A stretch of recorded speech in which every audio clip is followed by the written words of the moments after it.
Okay, hi everyone. We're ready to move on from part one to part two of the expressive line or emotion line drawing. You should be done with all 9 illustrations on part one at this point. Remember, each one uses line and different qualities of the pencil and different qualities of the lines to help express the mood, the feeling of the idea. So this one's exhausted, it's heavier, and it's going like this. It's getting heavier at the bottom than it is at the top to show that emotion. This one, it has that thing where you're circling in, you're coming in, you're envious of somebody, and you're zeroing in on that particular thing that you're envious of. This one has to do with disgust. It's disgusting. Oh, that's disgusting. And each of those marks show, oh, ew, that's disgusting, right? That's what you're trying to do with part one, and now you're extending that idea with part two. The same way that you made those marks with part one, you're going to focus on making them with part two. So don't forget that you're using different pencil qualities and their different line qualities and some of these techniques for these emotions, right? And it's pure abstraction. So you're not doing a picture of a happy smiley face still, okay? Now the idea, make sure you read the direction sheet really well. And look at the student examples because there's some really beautiful student examples in it. And here's the main idea with this. Remember, you're going to fill the page inside of the half-inch borders that you've drawn on the paper. You're going to fill it with a combination of lines and marks from part one, 3 different emotions from it, right? So you choose. Are you going to use this one, and this one, or are you going to use this one, and this one? Your choice on which 3 you use, but you want to use them according to how successful you think they are with line in conveying that emotion. So it's entirely on you to make that distinction and that choice, right? This is part of the problem solving built into the project. Now, remember, you want to use the same pencils that you used to make those marks. And if you don't remember, well, just look at them. Are those dark marks? And you need a softer pencil to make those dark marks, like a 4B or a 3B or a 2B? Or are they light marks? And you want to use something like an HB or a 2B or a 2H, right? Something a little dark enough to see, but not so dark that it looks like an aggressive line. So remember to use the same kind of pressure too with those pencils to do that mark and the same movement with pencil. You're not going to try to recreate everything you see in that one onto your big paper. What you're going to try to do is get it pared down to an essential component that gets the points across. Like with me, I'm going to choose excited and annoyed and envy. Excited, annoyed, and envy. And because I like the combination of those marks, I think they're interesting. They're so different from each other that it'll be fun to kind of play around with it. And it'll also give me the opportunity to give something that's a little balanced with the emotions. Excited is a positive one, envy is a negative one, and annoyed is an even more negative one, right? The envy can be kind of neutral. It can kind of be like, yeah, yep. This is, I don't like what you got. You got something I don't have. Ooh, right? It's kind of neutral. But when you're talking about annoyed, I am so annoyed. Oh, this is driving me crazy, right? You get down, you get annoyed, you get it into your brain. That's the important part. And then with something like excited, yeah! Think of the emotion, the movement that your body goes through as you're excited, you're going through those emotions, right? So try to think about that like you did with the original in how you convey the secondary one and the second part, and think about which one would be the best to start with. So I kind of like that these are lighter. I think I'm going to start with those, the ones for excited. And they're mostly vertical and fitting the page like this onto it and not completely covering it is okay. You don't have to fill the whole page up with those marks.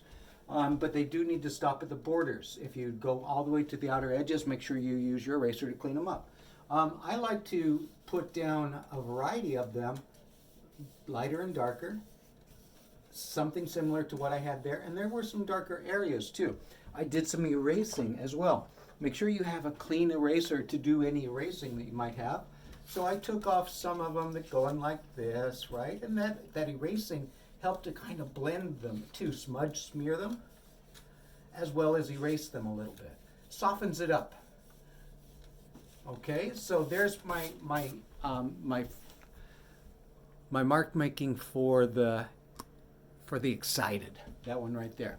Now as I'm looking at it, I like how it kind of works as a backdrop, the setting for the story that I'm going to tell, kind of like a stage production where you've got the backdrop in front of the actors to tell whether it's indoors or outdoors, and what the activity they might be engaged in, that sort of stuff. So it kind of helps to tell the story. The second thing, so I've got it just lightly done, and I've taken some of the lines, but not all of them. I've just taken the lighter ones that are from there and pulled them back out. So now I'm going to come in with my envy, and I'm going to focus right in here with envy. Oops.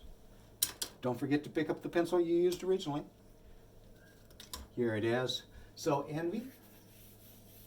I'm going right on top of the other marks that are already there, and I'm not filling the page. I don't need to, and I don't want to.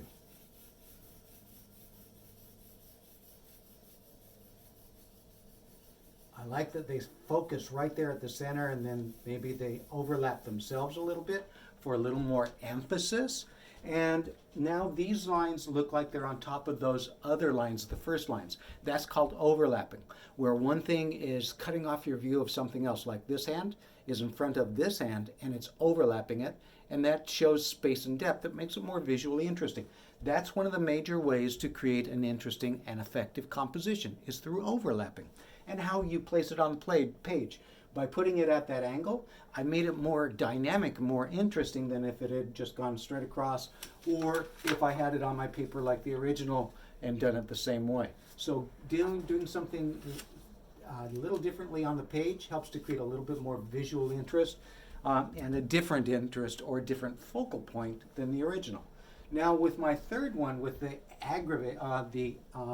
annoyed mark, that's a very negative mark, right? It's like I said, I am so annoyed. So you want to use a really sharp pencil, and my marks that made that were kind of a check mark like this. And I can make some of them small and some of them big, and they can go over, and they can look like they go under the other ones. So I kind of like this being on top of that, so I'm going to make it look like that form is on top of it. All right, it's closest to it. And I've used a lot fewer than I did there. I don't want to overuse them, but I need to make an interesting composition. So I just keep working it. I keep thinking about what else can I use from here or here or here to make this a finished and effective composition. Maybe I do more than just that one there, and it starts to tell a new story.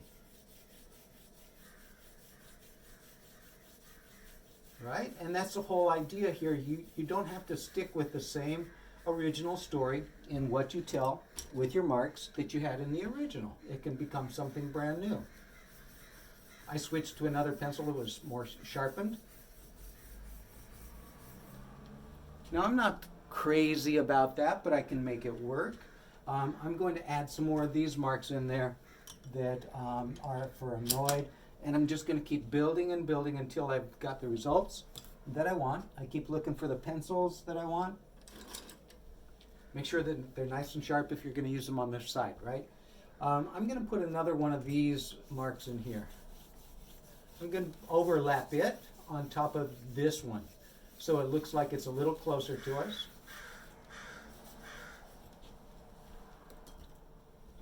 And I switch pencils again to get a little bit more dimension to it.